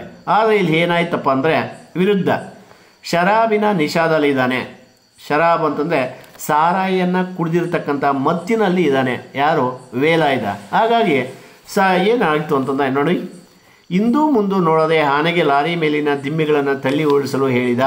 ಅಂದರೆ ಶರಾಬಿನ ನಿಷಾದಲ್ಲಿದ್ದಂಥ ವೇಲಾಯುಧನಿಗೆ ಲಾರಿಗೂ ಮತ್ತು ನಾಟಗಳಿಗೂ ಬಿಗಿದು ಕಟ್ಟಿದ್ದ ಹಗ್ಗವನ್ನು ಬಿಚ್ಚಬೇಕೆಂಬುದು ಮರೆತೇ ಹೋಯಿತು. ಹಿಂದೆ ಮುಂದೆ ನೋಡದೆ ಆನೆಗೆ ಲಾರಿ ಮೇಲಿನ ದಿಮ್ಮಿಗಳನ್ನು ತಳ್ಳಿ ಉಳಿಸಲು ಹೇಳಿದಾಗ ನಿದ್ದೆಯ ಜೋಂಪಿನಲ್ಲಿದ್ದ ಡ್ರೈವರ್ಗೆ ಎಚ್ಚರವಾದಾಗ ಪ್ರಪಂಚ ಯಾಕೋ ತಲೆಕೆಳಗಾಗುತ್ತಿದೆ ಎನಿಸಿತು. ಈ ಲಾರಿ ಅಂತಕ್ಕಂಥದ್ದು ಈ ಥರ ತಲೆಕೆಳಗಾಗಿ ಬಿದ್ದೋಗಿದೆ ಅಂತಂದರೆ ಈ ಡ್ರೈವರು ಉಲ್ಟಾ ಆಗ್ತಾನೆ. ಈಗ ನೆಟ್ಟಗೆ ಕೂತಿದ್ದಾನೆ ಇಲ್ಲಿ, ಆದರೆ ಇದು ಪಕ್ಕಕ್ಕೆ ಉರುಳಿದ ನಂತರ ಡ್ರೈವರ್ ಮೇಲಕ್ಕೆ ಹೋಗ್ತಾನೆ. ಅದನ್ನೇ ಇಲ್ಲಿ ನಿದ್ದೆಯ ಜೋಂಪಿನಲ್ಲಿದ್ದ ಡ್ರೈವರ್ಗೆ ಎಚ್ಚರವಾದಾಗ ಪ್ರಪಂಚ ಯಾಕೋ ತಲೆಕೆಳಗಾಗುತ್ತಿದೆ ಎನಿಸಿತು. ಲಾರಿಗೆ ನಾಟ ಬಿಗಿದು ಕಟ್ಟಿದ್ದರಿಂದ ನಾಟ ಉರುಳದೆ ಲಾರಿ ಸಮೇತ ಮೆಲ್ಲಗೆ ವಾಲಿ ಒಂದು ಕಡೆಗೆ ದಪ್ಪನೆ ಉರುಳಿ ಬಿತ್ತು.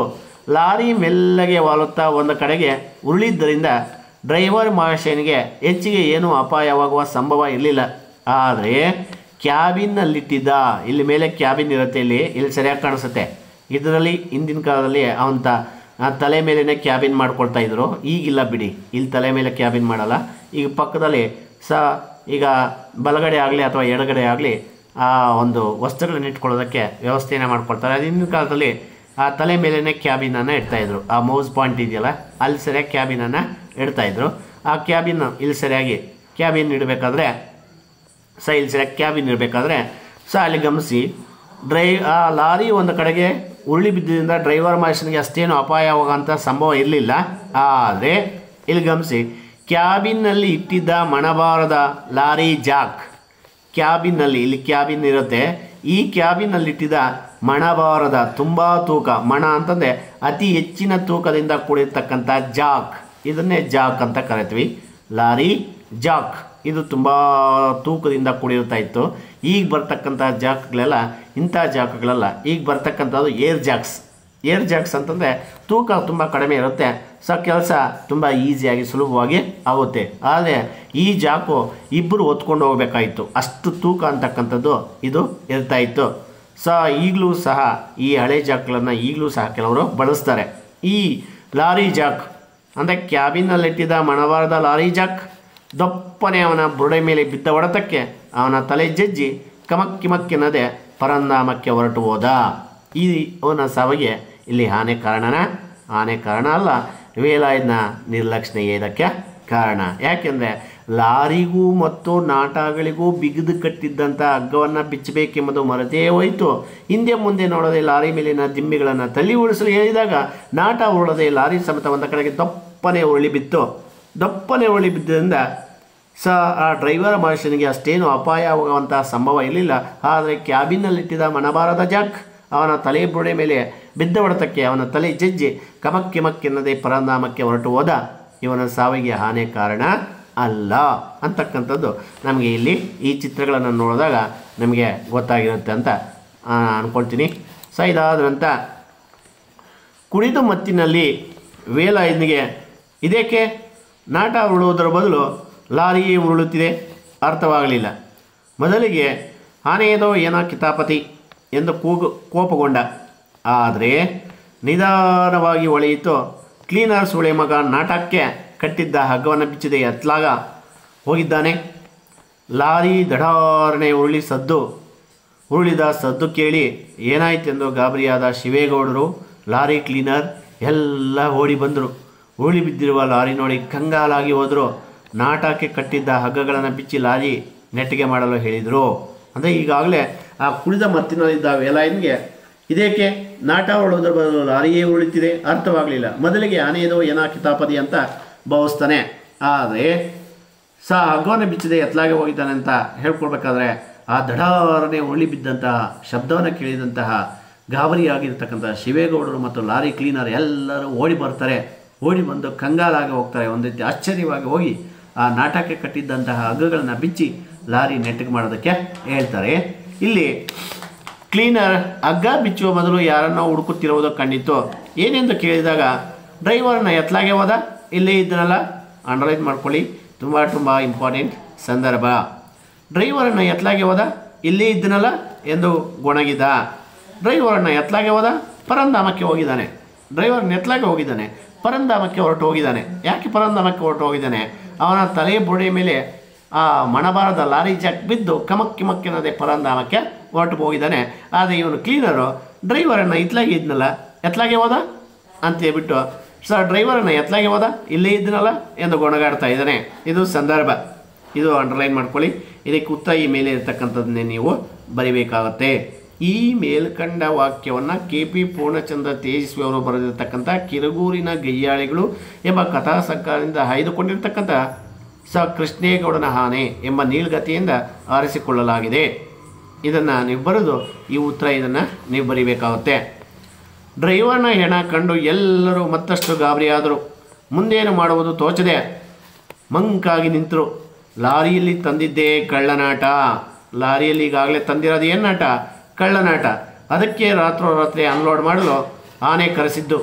ಪೊಲೀಸರಿಗೆ ಈ ಆಕಸ್ಮಿಕ ತಿಳಿದರೆ ಎಲ್ಲ ಕ್ರಮಬದ್ಧವಾಗಿ ಮಾಡಬೇಕಾಗುತ್ತದೆ. ಕಳ್ಳನಾಟ ದಂಧೆ ಎಲ್ಲ ಹೊರಬರುತ್ತೆ. ಲಾರಿಯನ್ನು ಸೀಸ್ ಮಾಡ್ತಾರೆ, ಆನೆಯನ್ನು ಸೀಸ್ ಮಾಡ್ತಾರೆ. ಸಾಮಿಲಿಗೆ ಬೀಗ, ಮಾವುತನಿಗೆ ಕ್ಲೀನರ್ಗೆ ಕೋಳ ಅಂತ. ಅಂದರೆ ಇಲ್ಲಿ ಡ್ರೈವರ್ನ ಹೆಣ ಅಂತಕ್ಕಂಥದ್ದು ಕಂಡು ಎಲ್ಲರೂ ಸಹ ಗಾಬರಿ ಆಗ್ತಾರೆ. ಯಾಕೆಂದರೆ ಈ ಲಾರಿಯಲ್ಲಿ ತಂದಿದೆ ಕಳ್ಳನಾಟ. ಅಂದರೆ ಕಳ್ಳತನದಿಂದ ಕಳಿಸ್ಕೊಂಡು ಬಂದಿರತಕ್ಕಂಥ ನಾಟಗಳವು, ಮರದ ದಿಮ್ಮೆಗಳು. ಅದಕ್ಕಾಗಿಯೇ ರಾತ್ರೋರಾತ್ರಿ ಶಿವೇಗೌಡರ ಸಾಮಿಲಿನಲ್ಲಿ ಕಳ್ಳನಾಟ ಇಳಿಸೋದಕ್ಕೆ ಆನೆಯನ್ನು ಕರೆದುಕೊಂಡು ಹೋದದ್ದು. ಈ ಆಕಸ್ಮಿಕವಾಗಿ ತಂದಿರತಕ್ಕಂಥ ಈ ಕಳ್ಳನಾಟ ಅಂತಕ್ಕಂಥದ್ದು ಏನಾದರೂ ಪೊಲೀಸರಿಗೆ ಏನಾದರೂ ಗೊತ್ತಾದರೆ ಅವರು ಕ್ರಮಬದ್ಧವಾಗಿ ಮಾಡ್ತಾರೆ. ಏನಂತ? ಈ ಕಳ್ಳನಾಟ ದಂಧೆ ಅಂತಕ್ಕಂಥದ್ದು ಎಲ್ಲ ಹೊರಬರುತ್ತೆ. ಲಾರಿಯನ್ನು ಸೀಸ್ ಮಾಡ್ತಾರೆ, ಅದರ ಜೊತೆಗೆ ಆನೆಯನ್ನು ಸೀಸ್ ಮಾಡ್ತಾರೆ, ಸಾಮಿಲ್ಲಿಗೆ ಬೀಗ ಹಾಕ್ತಾರೆ, ಮಾವುತನಿಗೆ ಕ್ಲೀನರ್ಗೆ ಕೋಳ ಅಂದರೆ ಬಂಧಿಸುವಂತಹ ಕಾರ್ಯ ಆಗುತ್ತೆ. ಅದಕ್ಕಾಗಿ ಇಲ್ಲಿ ನೀವು ಗಮನಿಸಬೇಕಿದ್ದು 4 ಪ್ರಶ್ನೆ ಕೇಳ್ತಾರೆ. ಶಿವೇಗೌಡರ ಅಂದರೆ ಲಾರಿ ಡ್ರೈವರ್ನ ಹೆಣವನ್ನು ಹೇಗೆ ಮುಚ್ಚಿ ಹಾಕ್ತಾರೆ, ಶಿವೇಗೌಡರು ಯಾವ ರೀತಿ ಮುಚ್ಚಿ ಹಾಕ್ತಾರೆ ಅಂತಕ್ಕಂಥದ್ದು ಅದನ್ನೇ ಇಲ್ಲಿ ಇದನ್ನು ಬರೀಬೇಕಾಗುತ್ತೆ. ಡ್ರೈವರ್ನ ಹೆಣ ಕಂಡು ಎಲ್ಲರೂ ಮತ್ತಷ್ಟು ಗಾಬರಿಯಾದರು. ಮುಂದೇನು ಮಾಡುವುದು ತೋಚದೆ ಮಂಕಾಗಿ ನಿಂತರು. ಯಾಕೆಂದರೆ ಲಾರಿಯಲ್ಲಿ ತಂದಿದ್ದೇ ಕಳ್ಳನಾಟ. ಅದಕ್ಕೆ ರಾತ್ರೋರಾತ್ರಿ ಅನ್ಲೋಡ್ ಮಾಡಲು ಆನೆ ಕರೆಸಿದ್ದು. ಪೊಲೀಸರಿಗೆ ಈ ಆಕಸ್ಮಿಕ ತಿಳಿದರೆ ಎಲ್ಲ ಕ್ರಮಬದ್ಧವಾಗಿ ಮಾಡಬೇಕಾಗುತ್ತದೆ. ಕಳ್ಳನಾಟ ದಂಧೆ, ಕಳ್ಳನಾಟ ಸಾಗಿಸುವಂತಹ ಕೆಲಸ ಎಲ್ಲ ಹೊರ ಬರುತ್ತೆ. ಲಾರಿಯನ್ನು ಸೀಸ್ ಮಾಡ್ತಾರೆ, ಆನೆಯನ್ನು ಸೀಸ್ ಮಾಡ್ತಾರೆ, ಸಾಮಿಲಿಗೆ ಬೀಗ ಹಾಕ್ತಾರೆ, ಮಾವುತನಿಗೆ ಮತ್ತು ಕ್ಲೀನರ್ಗೆ ಇಲ್ಲಿ ಕೋಳ ಹಾಕ್ತಾರೆ. ಕೋಳ ಅಂದರೆ ಬಂಧಿಸುವಂತಹ ಕಾರ್ಯ ಆಗುತ್ತೆ ಅಂತೇಳ್ಬಿಟ್ಟು ಏನು ಮಾಡ್ತಾರೆ? ಹಾಗಾದರೆ ಯಾವ ರೀತಿ ಮುಚ್ಚಿ ಹಾಕ್ತಾರೆ ನೋಡಬೇಕು ನೀವು. ಕುಡುಕ ನನ್ನ ಮಗನೇ, ಎಂಥ ಗಂಡಾಂತರ ತಂದುಬಿಟ್ಟೆ ನೋಡು ಎಂದು ವೇಲಾಯುಧನಿಗೆ ಬೈದರು. ಅಂದರೆ ಇಲ್ಲಿ ಆ ಕೃಷ್ಣೇಗೌಡ ಕುಡುಕ್ ನನ್ನ ಮಗನೇ, ಎಂಥ ಗಂಡಾಂತರ, ಎಂಥ ಅಪಾಯ ತಂದುಬಿಟ್ಟೆ ನೋಡು ಎಂದು ವೇಲಾಯುಧನಿಗೆ ಬೈದರು. ಅವನು ತಾನು ಕುಡಿದೇ ಇಲ್ಲವೆಂದು, ಆನೆ ಕುಡಿದಿರುವುದೆಂದು ಅದರ ಮೇಲೆ ಅಪರಾಧ ಎತ್ತಿ ಹಾಕಿ ಹಗ್ಗ ಬಿಚ್ಚದೆ ಯಾಕೆ ನಾಟ ಉಳಿಸಲು ಹೇಳಿದೆ ಎಂದು ಕ್ಲೀನರ್ ಮೇಲೆ ಜಗಳಕ್ಕೆ ಹೋದ. ಇಲ್ಲಿ ಗಮನಿಸಿ, ನಿಮ್ಗೆ ಈಗಾಗಲೇ ಒಂದು ಮಾತು ಹೇಳಿದ್ದೀನಿ. ಎಲ್ಲ ನಡೆಯುವಂಥದ್ದು ಎಲ್ಲ ಜನಗಳಿಂದಲೇ. ಆದರೆ ಬಾಯಿಲ್ಲದಂತಹ ಮೂಕ ಪ್ರಾಣಿಯಾದಂಥ ಕೃಷ್ಣೇಗೌಡರ ಆನೆಯ ಮೇಲೆ ಈ ಜನರ ಆಪಾದನೆಗಳನ್ನು ಯಾವ ರೀತಿ ಹೊರಿಸಿ ತಾವು ಮಾಡಿರ್ತಕ್ಕಂತಹ ಒಂದು ಅಪರಾಧದಿಂದ ಅವರು ತಪ್ಪಿಸ್ಕೊಳ್ಳೋದಕ್ಕೆ ಪ್ರಯತ್ನವನ್ನು ಮಾಡ್ತಾರೆ ಅಂತ ನೋಡಿ. ಇಲ್ಲಿ ಕುಡುಕ್ ನನ್ನ ಮಗನೇ, ಎಂಥ ಗಂಡಾಂತರ ತಂದುಬಿಟ್ಟೆ ನೋಡು, ಎಂಥ ಅಪಾಯ ತಂದುಬಿಟ್ಟೆ ನೋಡು ಅಂತ ಹೇಳ್ಬಿಟ್ಟು ಅಲ್ಲಿ ಕೃಷ್ಣೇಗೌಡ ಆ ವೇಲಾಯುಧನಿಗೆ ಬೈಯೋದಕ್ಕೆ ಹೋದರೆ ಶಿವೇಗೌಡರು ಬೈದರು, ಸರಿ ಕೃಷ್ಣೇಗೌಡಲ್ಲ ಶಿವೇಗೌಡರು ಬೈದರೆ ಅವನು ತಾನು ಕುಡಿದೇ ಇಲ್ಲವೆಂದು ಆನೆ ಕುಡಿದಿರುವುದೆಂದು ಅದರ ಮೇಲೆ ಅಪರಾಧ ಎತ್ತಿಹಾಕಿ ಹಗ್ಗ ಬಿಚ್ಚಿದೆ ಯಾಕೆ ನಾಟ ಹೊಲಿಸಲು ಹೇಳಿದ್ರಿಂದ ಕ್ಲೀನ್ ಆಮೇಲೆ ಜಗಳಕ್ಕೆ ಹೋದ. ಮುಂದೇನಾಯಿತು ಎಂದು ಯಾರಿಗೂ ಸರಿಯಾಗಿ ಗೊತ್ತಿಲ್ಲ. ಬೆಳಗ್ಗೆ ನೋಡಬೇಕಾದ್ರೆ ಲಾರಿ ಸರಿಯಾಗಿ ನಿಂತಿತ್ತು. ಈ ವಾರ್ತೆ ಬರೀ ಪಿಸುಮಾತಿನಲ್ಲಿ ಮುಕ್ತಾಯವಾದ್ದರಿಂದ ಶಿವೇಗೌಡರು ಕೃಷ್ಣೇಗೌಡರು ಇಬ್ಬರೂ ಸೇರಿ ಇದನ್ನು ಮುಚ್ಚಿ ಹಾಕಿರಬೇಕು. ಯಾರೂ ದೂರು ಕೊಡದ ಕಾರಣ ಕಾನೂನಿನ ಕ್ರಮ ಯಾರ ಮೇಲೂ ಜಾರಿಯಾಗಲಿಲ್ಲ. ಲಾರಿ ಟ್ರಿಪ್ಪಿಗೆ ಹೋದ ದಿಕ್ಕಿನಲ್ಲೆಲ್ಲ ಈ ಡ್ರೈವರ್ಗೆ ಒಂದೊಂದು ಸಂಸಾರ ಇದ್ದಿದ್ದರಿಂದ ಈ 17 ಜನರಲ್ಲಿ ಯಾರು ಅಧಿಕೃತ ಯಾರು ಅನಧಿಕೃತ ನಿರ್ಧರಿಸಲಾಗದೆ ಕ್ಲೀನರ್ ಯಾರಿಗೂ ವಿಷಯ ತಿಳಿಸ ಹೋಗಲಿಲ್ಲ. ಅಂದರೆ ಬೆಳಗ್ಗೆ ಎದ್ದು ನೋಡಬೇಕಾದ್ರೆ ಯಾಕೆ ಈ ಶಿವೇಗೌಡರು ಮತ್ತು ಕೃಷ್ಣೇಗೌಡರು ಸೇರಿ ಯಾವ ರೀತಿ ಇದನ್ನು ಮುಚ್ಚಿ ಹಾಕಿದಂತಂದರೆ ಈ ಲಾರಿ ಡ್ರೈವರ್ನ ಹೆಣದ ಒಂದು ವಿಚಾರವನ್ನು ಯಾವ ರೀತಿ ಮುಚ್ಚಿ ಹಾಕಿದಂದರೆ ಬೆಳಗ್ಗೆ ನೋಡಬೇಕಾದ್ರೆ ಲಾರಿ ಸರಿಯಾಗಿ ನಿಂತಿತ್ತು. ಈ ವಾರ್ತೆ ಬರೀ ಪಿಸ್ಮಾತ್ನಲ್ಲಿ ಮುಕ್ತಾಯವಾದ್ದರಿಂದ ಶಿವೇಗೌಡರು ಮತ್ತು ಕೃಷ್ಣೇಗೌಡರು ಸೇರಿ ಇದನ್ನು ಮುಚ್ಚಿ ಹಾಕಿರಬೇಕು. ಯಾಕೆಂದರೆ ಯಾರೂ ದೂರು ಕೊಡ್ತಕ್ಕಂಥವ್ರು ಇಲ್ಲ. ಯಾಕೆಂದರೆ ಕಾನೂನಿನ ಕ್ರಮ ಯಾರ ಮೇಲೂ ಜಾರಿಯಾಗಲಿಲ್ಲ. ಯಾಕೆಂದರೆ ಇಲ್ಲಿ ಲಾರಿ ಟ್ರಿಪ್ಪಿಗೆ ಹೋದ ದಿಕ್ಕಿನಲ್ಲೆಲ್ಲ ಡ್ರೈವರ್ಗೆ ಒಂದೊಂದು ಸಂಸಾರ ಇದ್ದುದರಿಂದ 17 ಜನರಲ್ಲಿ ಯಾರು ಅಧಿಕೃತ ಯಾರು ಅನಧಿಕೃತ ನಿರ್ಧರಿಸಲಾರದೆ ಕ್ಲೀನರ್ ಯಾರಿಗೂ ಈ ವಿಷಯ ಹೇಳ ಹೋಗಲಿಲ್ಲ. ಕೊಡಲಿ ವಾಪಸ್ ಕೊಡಲಿಂದ ಬಂದ ದುರ್ಗಪ್ಪ ಕೃಷ್ಣೇಗೌಡರ ಆನೆಯನ್ನು ಮನಸಾರೆ ಶಪಿಸಿದ್ದಲ್ಲದೆ ಅದು ಕೊಂದ ಡ್ರೈವರ್ನ ಹೆಣವನ್ನು ಮರದ ಒಟ್ಟಿನೊಳಗೆ ಹಾಕಿ ಆಗಾಗ ಬೆಂಕಿ ಕೊಡುವಂತೆ ಬೆಂಕಿ ಕೊಟ್ಟು ಬೂದಿ ಮಾಡಿದೆ ಎಂದು ಹೇಳಿದ.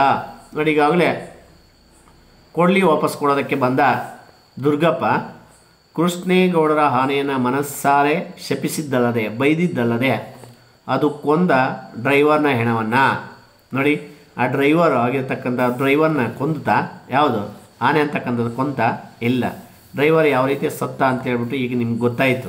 ಸೊ ಯಾವ ರೀತಿ ಸತ್ತ ಆ ಒಂದು ಲಾರಿಯ ಕ್ಯಾಬಿನಲ್ಲಿದ್ದ ಅಪಾರವಾದಂಥ ಮಣಬಾರದ ಜಗ್ ತಲೆ ಮೇಲೆ ಬುರುಡೆ ಮೇಲೆ ಬಿದ್ದ ಹೊಡೆತಕ್ಕೆ ಕಮಕ್ಕಿಮಕ್ಕಿನದೆ ಒಂದು ಪರಾಂದಾಮಕ್ಕೆ ಹೊರಟು ಹೋದ. ಆದರೆ ಇಲ್ಲಿ ಇವನು ಏನು ಹೇಳ್ತಾ ಇದೆ ನೋಡಿ, ದುರ್ಗಪ್ಪ ಕೊಡಲಿ ವಾಪಸ್ ಕೊಡಲಿ ಎಂದು ಬಂದ ದುರ್ಗಪ್ಪ ಕೃಷ್ಣೇಗೌಡರ ಆನೆಯನ್ನು ಮನಸ್ಸಾರೆ ಶಪಿಸಿದ್ದಲ್ಲದೆ ಬೈದಿದ್ದಲ್ಲದೆ ಅದು ಕೊಂದ ಡ್ರೈವರ್ನ ಹೆಣವನ್ನು ಮರದ ಒಟ್ಟಿನೊಳಗೆ ಹಾಕಿ ಆಗಾಗ ಬೆಂಕಿ ಕೊಡುವಂತೆ ಬೆಂಕಿ ಕೊಟ್ಟು ಬೂದಿ ಮಾಡಿದೆ ಎಂದು ಹೇಳಿದ. ಆ ಆನೆಗೆ ಎಂಡ ಕುಡಿಸಿದ್ರೆ ಹೇಗಾಗಬಹುದು ಹೇಳಿ? ಮಕ್ಕಳು ಮರಿ ಓಡಾಡೋ ಜಾಗದಲ್ಲಿ ಓಡಾಡುತ್ತದೆ. ಕುಶಾಲಿಗಂತ ಸೊಂಡ್ಲ ಬೀಸಿದ್ರೆ ಸಾಕಲ್ಲ. ಇದನ್ನು ಅನಲೈಸ್ ಮಾಡ್ಕೊಳ್ಳಿ. ಇದು ಸಂದರ್ಭ. ಈ ಅಧ್ಯಾಯ 4ರಲ್ಲಿ 2 ಸಂದರ್ಭ ಬರ್ತವೆ. ಒಂದು, ಡ್ರೈವರನ್ನು ಎತ್ತಲಾಗೆ ಹೋದ ಇಲ್ಲೇ ಇದ್ನಲ್ಲ ಅದು. ಇನ್ನು ಎರಡನೇದು ಇದು, ಕುಶಾಲಿಗಂತ ಸೊಂಡ್ಲ ಬೀಸಿದ್ರೆ ಸಾಕಲ್ಲ, ನಮ್ಮಂಥವ್ರು ನಮ ಶಿವಾಯ ಅನ್ನೋದಕ್ಕೆ. ನೀವು ಸಂದರ್ಭ ಇಷ್ಟು ಮಾತ್ರ. ಕುಶಾಲಿಗಂತ ಸೊಂಡ್ಲ ಬೀಸಿದ್ರೆ ಸಾಕಲ್ಲ. ಆ ಆನೆಗೆ ಎಂಡ ಕುಡಿಸಿದ್ರೆ ಹೇಗಾಗಬಹುದು ಹೇಳಿ? ಮಕ್ಕಳು ಮರಿ ಓಡಾಡೋ ಜಾಗದಲ್ಲಿ ಓಡಾಡುತ್ತದೆ. ಕುಶಾಲಿಗಂತ ಸೊಂಡ್ಲ ಬೀಸಿದ್ರೆ ಸಾಕಲ್ಲ, ನಮ್ಮಂಥವ್ರು ನಮ ಶಿವಾಯ ಅನ್ನೋದಕ್ಕೆ ಎಂದ. ಆಗ ನಿರೂಪಕರು, ಏನೋ ದುರ್ಗಪ್ಪ ಅಷ್ಟೊಂದು ಜೀಬು ಏನೇನೋ ನಿಂಗೆ? ನಮ್ಮ ತೋಟಕ್ಕೆ ಸುಮಾರು ಕಾಡಾನೆಗಳು ಬಂದಿದ್ದು ಗೊತ್ತಾ ಎಂದೆ. ಆಗ ಅವನು ಹೇಳ್ತಾನೆ ನೋಡಿ, ಏನು ಸ್ವಾಮಿ ಸಾಯೋದಕ್ಕೆ ಎದುರವ ನಾನು ಅಂತ ತಿಳ್ಕೊಂಡ್ರ? ಲೈನ್ಮೇನ್ ಕೆಲಸಕ್ಕೆ ಸೇರಿದ ಮೇಲೆ ಪ್ರಾಣದ ಮೇಲೆ ಆಸೆ ಇಟ್ಕೊಂಡ್ರೆ ಆಗುತ್ತಾ? ನಮ್ಮ ಡಿಪಾರ್ಟ್ಮೆಂಟಿನ ಲೈನ್ಮೇನ್ಗಳು ಯಾರಾದರೂ ಈವರೆಗೆ ಸರ್ವೀಸ್ ಮುಗಿಸಿ ರಿಟೈರ್ಡ್ ಆಗಿರೋದನ್ನು ನೋಡಿದ್ದೀರಾ? ಕರೆಂಟ್ ಜೊತೆ ಕೆಲಸ, ಅದು ಒಂದಲ್ಲ ಒಂದು ದಿನ ಎಚ್ಚರ ತಪ್ಪಿದ್ರು ಅಲ್ಲಿಗೆ ನಮ್ಮ ಸರ್ವೀಸ್ ಮುಗ್ದಂಗೆ ಅಲ್ವಾ ಎಂದು ತನ್ನ ಕೆಲಸ ಇಡೀ ಜಗತ್ತಿನಲ್ಲಿ ಅತ್ಯಂತ ಅಪಾಯಕಾರಿಯಾದ ಕೆಲಸ ಎಂದು ವಿವರಿಸಿದ. ಸೊ ಇಲ್ಲಿ ಇದು 2 ಅಂಕದ ಪ್ರಶ್ನೆಗೆ ತುಂಬ ಇಂಪಾರ್ಟೆಂಟ್. ದುರ್ಗಪ್ಪ ತನ್ನ ಕೆಲಸ ಅತ್ಯಂತ ಅಪಾಯಕಾರಿಯಾದ ಕೆಲಸ ಎಂದು ವಿವರಿಸಿದ್ದು ಹೇಗೆ ಅಂತ. ಏನು ಸ್ವಾಮಿ ಸಾಯೋದಕ್ಕೆ ಎದುರವನ ಅಂತ ತಿಳ್ಕೊಂಡ್ರ? ಲೈನ್ಮೇನ್ ಕೆಲಸಕ್ಕೆ ಸೇರಿದ ಮೇಲೆ ಪ್ರಾಣದ ಮೇಲೆ ಆಸೆ ಇಟ್ಕೊಂಡ್ರೆ ಆಗುತ್ತಾ? ನಮ್ಮ ಡಿಪಾರ್ಟ್ಮೆಂಟಿನ ಲೈನ್ಮೇನ್ಗಳು ಯಾರಾದರೂ ಈವರೆಗೆ ಸರ್ವೀಸನ್ನು ಮುಗಿಸಿ ರಿಟೈರ್ಡ್ ಆಗಿರೋದನ್ನು ನೋಡಿದ್ದೀರಾ? ಅದು ಕರೆಂಟ್ ಜೊತೆ ಕೆಲಸ, ಒಂದಲ್ಲ ಒಂದು ದಿವಸ ಎಚ್ಚರ ತಪ್ಪಿದ್ರು ಅಲ್ಲಿಗೆ ನಮ್ಮ ಸರ್ವೀಸ್ ಮುಗ್ದಂಗೆ ಅಲ್ವಾ ಅಂತೇಳ್ಬಿಟ್ಟು ತನ್ನ ಜಗತ್ತಿನಲ್ಲಿ ತನ್ನ ಕೆಲಸ ಅತ್ಯಂತ ಅಪಾಯಕಾರಿಯಾದಂತಹ ಕೆಲಸ ಅಂತ ಇಲ್ಲಿ ದುರ್ಗಪ್ಪ ವಿವರಣೆಯನ್ನು ಮಾಡ್ತಾನೆ. ಕೊನೆಯದಾಗಿ ಇಲ್ಲಿ ದುರ್ಗಪ್ಪನಿಗೆ ಲೈನ್ಮೇನ್ ಕೆಲಸ ರೋಸಿ ಹೋದಂತೆ ಕಂಡಿತು. ಇದು 4ರ ಪ್ರಶ್ನೆ. ದುರ್ಗಪ್ಪನಿಗೆ ಲೈನ್ಮೇನ್ ಕೆಲಸ ರೋಸಿ ಹೋಗಲು ಕಾರಣವೇನು ವಿವರಿಸಿ ಅಂತ ಕೇಳ್ತಾನೆ. ಈಗಾಗಲೇ ದುರ್ಗಪ್ಪನಿಗೆ ಲೈನ್ಮೇನ್ ಕೆಲಸ ರೋಸಿ ಹೋಗಲು ಕಾರಣ ಏನಂತಕ್ಕಂಥದ್ದು ಈಗಾಗಲೇ ಹಿಂದಿನ ತರಗತಿಯಲ್ಲಿ ಹೇಳಿದ್ದೀನಿ. ಮತ್ತೆ ಗಮನಿಸಿ, ಇಲ್ಲಿ ದುರ್ಗಪ್ಪನಿಗೆ ಲೈನ್ಮೇನ್ ಕೆಲಸ ರೋಸಿ ಹೋದಂತೆ ಕಂಡಿತು. ಅದಕ್ಕೆ ಕಾರಣ, ಮುಖ್ಯ ಕಾರಣ ಅವನಿಗೆ ಶಿವೇಗೌಡರ ಸಾಮಿಲಿನ ಎದುರು ಹೋಗಿದ್ದ ಕಳಸಾ ಲೈನು ನೋಡಿಕೊಳ್ಳಲು ಕೊಟ್ಟಿದ್ದರು. ಆ ವಿದ್ಯುತ್ ಲೈನು ಇಡೀ ಮೂಡಿಗೆರೆಗೆ ತರಲೆ ಲೈನು ಎಂದೇ ಹೆಸರುವಾಸಿಯಾಗಿತ್ತು. ಒಂದು ಕಡೆ ಹಳೇಕೋಟೆ, ಗೌಡಹಳ್ಳಿ, ಬೈರಾಪುರದವರೆಗೆ, ಇನ್ನೊಂದು ಕಡೆ ಬಣಕಲ್ಲು, ನೀಡುವಾಳೆ, ಜಾವಳಿಯವರೆಗೆ ಎಲ್ಲೆಲ್ಲೋ ಕಗ್ಗಾಡಿನ ನಡುವೆ ಎಲ್ಲ ನುಗ್ಗಿ ನುಸುಳಿಕೊಂಡು ಹೋಗಿತ್ತು. ಈ ದರಿದ್ರ ಲೈನಿನ ಯೋಗಕ್ಷೇಮ ನೋಡಿಕೊಳ್ಳಲು ಹೋಗಿ ಅವನಿಗೆ ಬದುಕಿನ ಆಸೆಯೇ ಬತ್ತಿ ಹೋಗಿತ್ತು. ಕಾಡಿನ ಯಾವ ಮೂಲೆಯಲ್ಲಿ ಕೊಂಬೆ ಮುರಿದು ಬೀಳಲಿ, ಎಲ್ಲಿ ಲೈನಿಗೆ ಬಾವಲಿಗಳು ಸಿಕ್ಕಿಕೊಳ್ಳಲಿ, ಇಡೀ ಲೈನ್ ಕಟ್ಟಾಗುತ್ತಿತ್ತು. ಬೆಳಗ್ಗೆ ಎದ್ದು ದುರ್ಗಪ್ಪ ತಂತಿ ಸುರುಳಿ ಕಟಿಂಗ್ ಫ್ಲೈರ್ ಇಳಿದು ಎಲ್ಲಿ ಟ್ರಬಲ್ ಇದೆ ಎಂದು ಹುಡುಕಿ ಹೊರಡುತ್ತಿದ್ದ.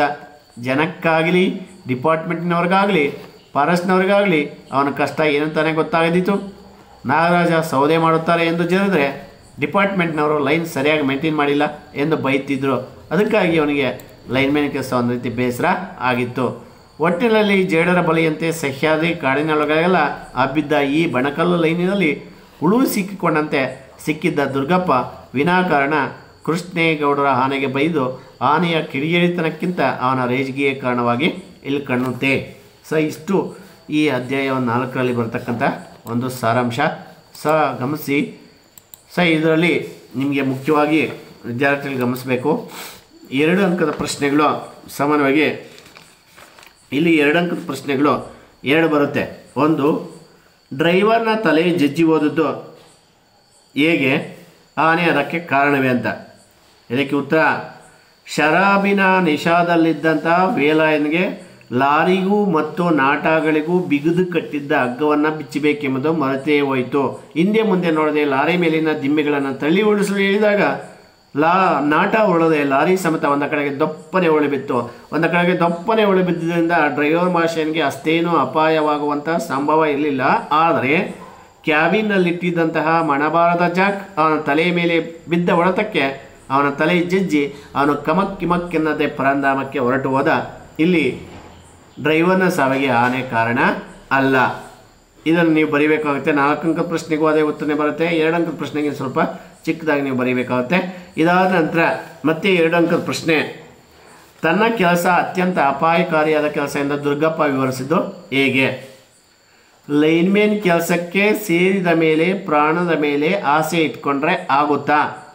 ನಮ್ಮ ಡಿಪಾರ್ಟ್ಮೆಂಟಿನ ಲೈನ್ಮೇನ್ಗಳು ಯಾರಾದರೂ ಈವರೆಗೆ ತಮ್ಮ ಸರ್ವೀಸಿಗೆ 65 ವರ್ಷ ಇರುತ್ತೆ, 65 ವರ್ಷ ಅಷ್ಟೊತ್ತಿಗೆ ಅವರು ತೀರ್ಕೊಳ್ತಾರೆ ಅಂತ. ಅಂದರೆ ಅದರ್ಥ ನಮ್ಮ ಡಿಪಾರ್ಟ್ಮೆಂಟ್ನ ಲೈನ್ಮೇನ್ಗಳು ಯಾರಾದರೂ ಈವರೆಗೆ ಸರ್ವೀಸನ್ನು ಮುಗಿಸಿ ರಿಟೈರ್ಡ್ ಆಗಿರೋದನ್ನು ನೋಡಿದ್ದೀರಾ? ಅದು ಕರೆಂಟಿನ ಜೊತೆ ಕೆಲಸ. ಒಂದಲ್ಲ ಒಂದು ದಿವಸ ಎಚ್ಚರ ತಪ್ಪಿದ್ರು ಅಲ್ಲಿಗೆ ನಮ್ಮ ಸರ್ವೀಸು ಮುಗ್ದಂಗೆ ಅಲ್ವಾ ಅಂತೇಳ್ಬಿಟ್ಟು ಜಗತ್ತಿನಲ್ಲಿ ತನ್ನ ಕೆಲಸ ಅತ್ಯಂತ ಅಪಾಯಕಾರಿಯಾದ ಕೆಲಸ ಎಂದು ದುರ್ಗಪ್ಪ ವಿವರಿಸ್ತಾನೆ. ಇದು 2 ಅಂಕದ ಪ್ರಶ್ನೆಗಳು 2 ಬರ್ತವೆ. ಅಧ್ಯಾಯ 4ರಲ್ಲಿ 2 ಅಂಕದ ಪ್ರಶ್ನೆಗಳು 2 ಬರ್ತವೆ. ಇನ್ನು ಸಂದರ್ಭ, ಡ್ರೈವರನ್ನು ಎತ್ಲಾಗೆ ಹೋದ, ಅದು ಕುಶಾಲಿಗಂತ ಸೊಂಡ್ಲ ಬಿಸಿದ್ರೆ ಸಾಕಲ್ಲ, ಅವು 2 ಬರ್ತವೆ. ಇನ್ನು 4 ಅಂಕದ ಪ್ರಶ್ನೆಗಳು ನೀವು ಗಮನಿಸೋದಾದರೆ ಇಲ್ಲಿ 4 ಅಂಕದ ಪ್ರಶ್ನೆಗಳು ಯಾವ್ಯಾವ ಬರುತ್ತೆ ಅಂದರೆ, 1, ನಿದ್ರೆ ಮಂಪರಿನಲ್ಲಿದ್ದ ಡ್ರೈವರ್ ಪರಂಧಾಮಕ್ಕೆ ಹೋದ ಸಂದರ್ಭವನ್ನು ವಿವರಿಸಿ. ನಿದ್ರೆ ಮಂಪರಿನಲ್ಲಿದ್ದ ಡ್ರೈವರ್ ಪರಂಧಾಮಕ್ಕೆ ಹೋದ ಸಂದರ್ಭ ವಿವರಿಸಿ. ಇದು ಗೊತ್ತಿದೆ ನಿಮಗೆ.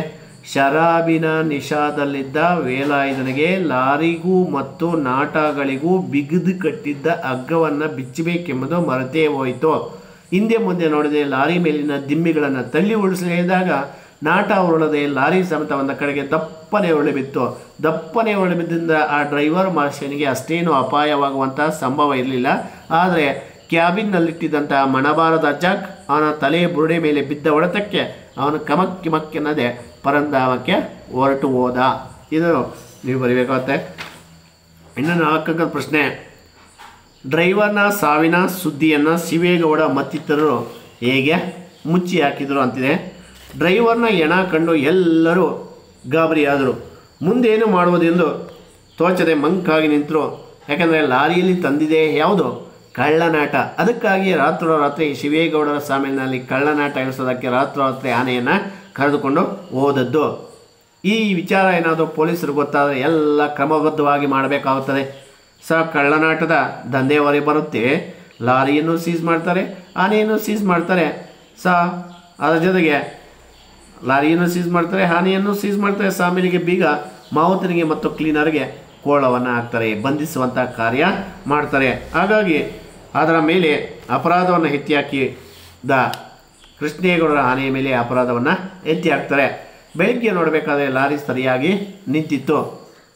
ಯಾಕೆ ಅಂತಂದರೆ ಈ ವಾರ್ತೆ ಬರೀ ಪಿಸುಮಾತಿನಲ್ಲಿ ಮುಕ್ತಾಯವಾದ್ರಿಂದ ಯಾರೂ ದೂರು ಕೊಡದ ಕಾರಣ ಯಾರ ಮೇಲೂ ಸಹ ಕಾನೂನು ಕ್ರಮ ಅಂತಕ್ಕಂಥದ್ದು ಜಾರಿಯಾಗಲಿಲ್ಲ.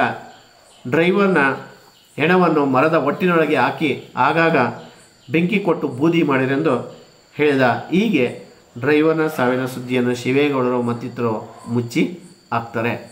ಇದು ಇನ್ನು ದುರ್ಗಪ್ಪ ತನ್ನ ಕೆಲಸ ಆಯಿತು.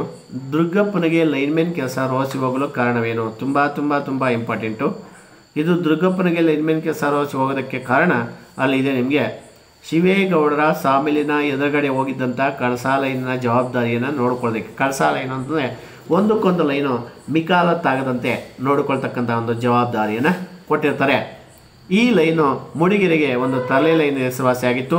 ಒಂದು ಕಡೆ ಹಳೆಕೋಟೆ, ಗೌಡಳ್ಳಿ, ಬೈರಾಪುರ, ಇನ್ನೊಂದು ಕಡೆ ಬಣಕಲ್ಲು, ನೀಡವಾಳೆ, ಜಾವಳ್ಳಿ, ಎಲ್ಲೆಲ್ಲೋ ಕಗ್ಗಾಡಿನ ಎಲ್ಲ ನುಗ್ಗಿ ನುಸುಳಿ ಹೋಗಿತ್ತು. ಈ ದರಿದ್ರ ಲೈನಿನ ಯೋಗಕ್ಷೇಮ ನೋಡಿಕೊಳ್ಳಲು ಹೋಗಿ ಅವನಿಗೆ ಬದುಕಿನ ಮೇಲೆ ಆಸೆಯೇ ಬತ್ತಿ ಹೋಗಿತ್ತು.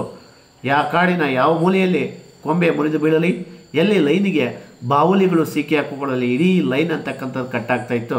ಬೆಳಗ್ಗೆ ಎದ್ದ ತಕ್ಷಣ ಅವನು ಕಟಿಂಗ್ ಫ್ಲೈರ್ ಮತ್ತು ತಂತಿ ಸಿಂಬಿಯನ್ನು ಹಿಡಿದು ಎಲ್ಲಿ ಲೈನ್ ಟ್ರಬಲ್ ಇದೆ, ಎಲ್ಲಿ ಲೈನ್ ಅಪಾಯದಲ್ಲಿದೆ ಎಂದು ಹುಡುಕಿ ಹೊರಡುತ್ತಿದ್ದ. ಜನಕ್ಕಾಗಲಿ, ಡಿಪಾರ್ಟ್ಮೆಂಟ್ನವ್ರಿಗಾಗಲಿ ಅಥವಾ ಫಾರೆಸ್ಟ್ನವ್ರಿಗಾಗಲಿ ಇವನು ಕಷ್ಟ ಏನಂತಾನೆ ಗೊತ್ತಾಗುತ್ತೆ. ನಾಗರಾಜ ಸೌದೆ ಮಾಡುತ್ತಾರೆ ಎಂದು ಗಲಾಟೆ ಮಾಡಿದ್ರೆ ಡಿಪಾರ್ಟ್ಮೆಂಟ್ನವರು ಇವನು ಲೈನ್ ಸರಿಯಾಗಿ ಮೇಂಟೈನ್ ಮಾಡಿಲ್ಲ, ಸರಿಯಾಗಿ ನೋಡ್ಕೊಳ್ತಾ ಇಲ್ಲ ಅಂತ ಬೈತಾ ಇದ್ರು ಅಂತ. ಅದಕ್ಕಾಗಿ ಇಲ್ಲಿ ದುರ್ಗಪ್ಪನಿಗೆ ಲೈನ್ಮ್ಯಾನ್ ಕೆಲಸ ಅಂತಕ್ಕಂಥ ರೋಸಿ ಹೋಗಿತ್ತು. ಇಷ್ಟು ಈ ಅಧ್ಯಾಯ 4ರಲ್ಲಿ ಬರ್ತಕ್ಕಂತಹ ಒಂದು ಸಾರಾಂಶ. ಇನ್ನು ಮುಂದಿನ ತರಗತಿಯಲ್ಲಿ ಅಧ್ಯಾಯ 5 ನಾವು ವೀಕ್ಷಿಸೋಣ. ಈ ತರಗತಿಗೆ ವಂದನೆಗಳು.